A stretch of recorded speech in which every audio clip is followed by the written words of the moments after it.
叶晨看得出，在萧初然心中依旧将费可欣当成朋友，只不过两人社会地位的巨大差距，让他自己心里也有些打退堂鼓。对此，叶晨心中十分理解，而且对叶晨来说，他也不太希望老婆与费可欣走得太近。一方面，费可欣已经知道了自己的身份，如果老婆和他走得太近，很可能会暴露自己的身份线索。另一方面，费可欣实在太聪明，相比之下，萧初然在他面前就像个小学生面对研究生，一个太聪明，一个太天真。这样的两个人如果真成为朋友，双方为了与对方折中，一定都会很累。所以两人就保持现在这种状态，在叶晨看来就是最好的。于是叶晨便岔开话题，问萧初然说，老婆，结业典礼是晚上几点开始？萧初然道，典礼是下午5点到5点半开始签到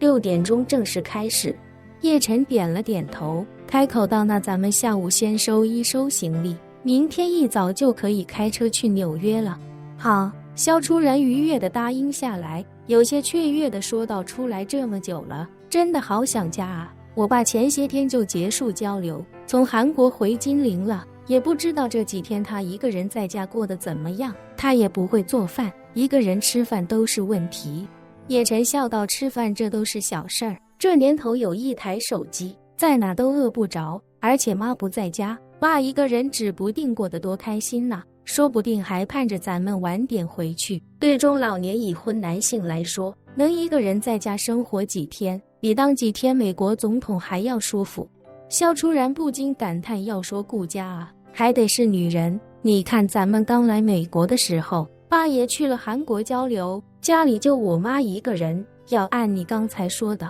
她一个人在家肯定也很自在很舒服，可她心里还是想我们，所以大老远跑来美国看我们。叶晨一下子有些哑然，心中暗忖，马兰心里有咱们。好老婆，你对你亲妈了解的也不够深，你妈之所以来美国，那是我为了让她来陪你，设计了一个小计谋，让她把钱都花光了，但凡她手里有个10几20万，8台大轿请她，她也不会来美国。不过叶晨自然不能讲出实情，于是便笑着说道，老婆你说的对，还是咱妈重情义。萧初然笑道，咱们明天上午出发，10几个小时就到家了，到时候爸这种好日子怕是也要到头了。趁着萧初然在收拾行李，叶晨来到总统套房的露台，给加拿大的李阿姨打了个电话。电话刚接通，李阿姨便在电话那头恭敬地叫了一声少爷。叶晨想劝李阿姨不要这么称呼自己，但想了想，最终还是放弃了这个念头。他知道，就算自己让李阿姨不要叫自己少爷，都改变不了在李阿姨心里自己是叶家少爷的事实。再加上他一直觉得是叶家救了他的命，还安排他到加拿大养老，在他心中，他觉得自己就是叶家的仆人。在不知道叶晨身份的人面前，他会违心地直呼叶晨的名字，但没有外人的时候，他发自肺腑地想要叫叶晨一声少爷。于是叶晨便也不再点名此事，而是微笑着说道，李阿姨，初然在美国这边的课程今天就已经结束了，我们打算明天就返回金陵，您和小芬还有克劳迪亚也简单准备一下，明天来纽约跟我们会合吧。李阿姨听到这话，忍不住开心地说道，太好了少爷，这段时间小芬一直跟我提起回金陵的事，我也惦记着您说的大型福利院，早就有些归心似箭了。叶晨笑道，那可太好了，我还怕你舍不得加拿大的环境呢。李阿姨非常认真地说道，少爷，说心里话，这人年纪大了之后，哪里都不如家，更何况这回去之后还能为那些孩子们发光发热，我就更有些迫不及待了。那就好，叶晨也松了口气，又问，对了李阿姨，小芬和克劳迪亚最近怎么样？李阿姨回到他们俩还是每天去超市忙活，经过了上次的事情，两人关系更好了，跟亲姐妹似的。叶晨问关于去金陵的事情，克劳迪亚之前有没有表露出不太情愿，或者有什么顾虑？李阿姨想了想，开口道，自从你走之后，克劳迪亚的心态好像乐观了不少，人也开朗了不少，而且她还是挺期待去金陵重新开始新生活的。温哥华这个地方对她来说有太多不好的回忆，再加上温哥华雨季太长，相对沉闷许多。说着，李阿姨又道，不过她可能唯一放心不下的就是父母和弟弟的陵墓。小芬答应她，以后每年放暑假的时候都陪她回来祭拜父母，她也没什么后顾之忧了。好，叶晨听闻这话也稍稍放下心来。他与克劳迪亚虽然接触不多，但这个女孩子的经历确实令他非常同情，尤其是一家人都死在亲戚的手下，而18岁的她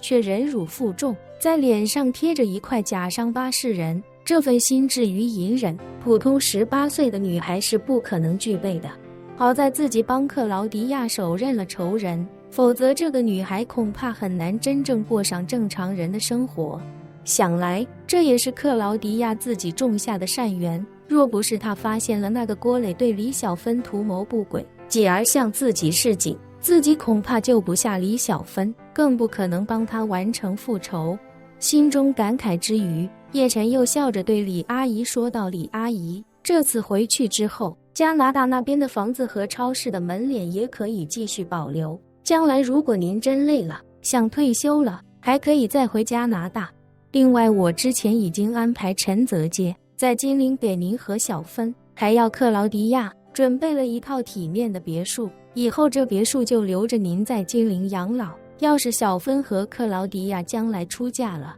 那里就是2个小姑娘的娘家。李阿姨连忙道，使不得啊，少爷，您和叶家已经给了我太多恩惠了，我怎么还能再要您的别墅？您只要在福利院给我们留个房间就行了。叶晨认真道，李阿姨，今时早已不同往日，今天的叶晨也不再是那个每天打3份工，为福利院的弟弟妹妹们赚书本钱、奶粉钱的叶晨了。以前我1个月赚2-3千块，可以把所有的钱都拿给福利院，而今我继承了叶家，又有了自己的产业，区区一套别墅，若按比例折算，还不如我打工时的1份盒饭钱，您就不用再推脱了。说着，叶晨又道，而且李阿姨您照顾我这么多年，是我的恩人，如今还要为我重新回到金陵工作，我若不在金陵给您一个妥善的安顿，其他人也会对我有微词的。李阿姨叹了口气，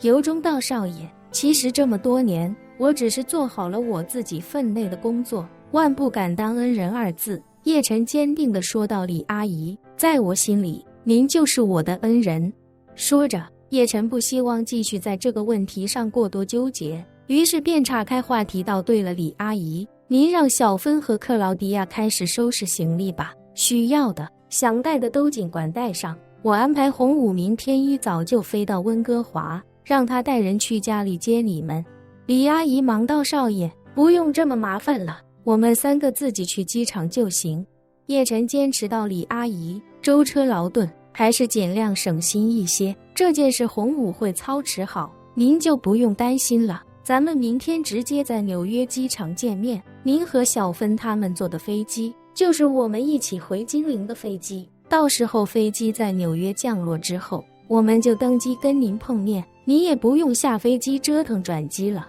李阿姨听叶晨的语气坚定，便只好答应下来，恭敬道，那就辛苦少爷您安排了。不辛苦，叶晨微微一笑，开口道，李阿姨，那咱们明天见。下午5点，换上一身西装的叶晨与身穿白色晚礼服长裙的萧初然一起来到了罗德岛设计学院。此时正值美国大学生的暑假时间，所以偌大的校园里看不到年轻的学生，不过倒是有不少教职工穿梭其中，甚至还有不少媒体记者与设计领域的知名设计师。罗德岛设计学院非常重视每一年的大师班，所以特地将学校的大礼堂用来为大师班举办结业典礼。叶晨与萧初然来到大礼堂的时候，礼堂内已经人声鼎沸，不少参加大师班的设计师为了今天的结业典礼，都邀请了自己的亲朋好友，甚至是自己在设计领域的老板、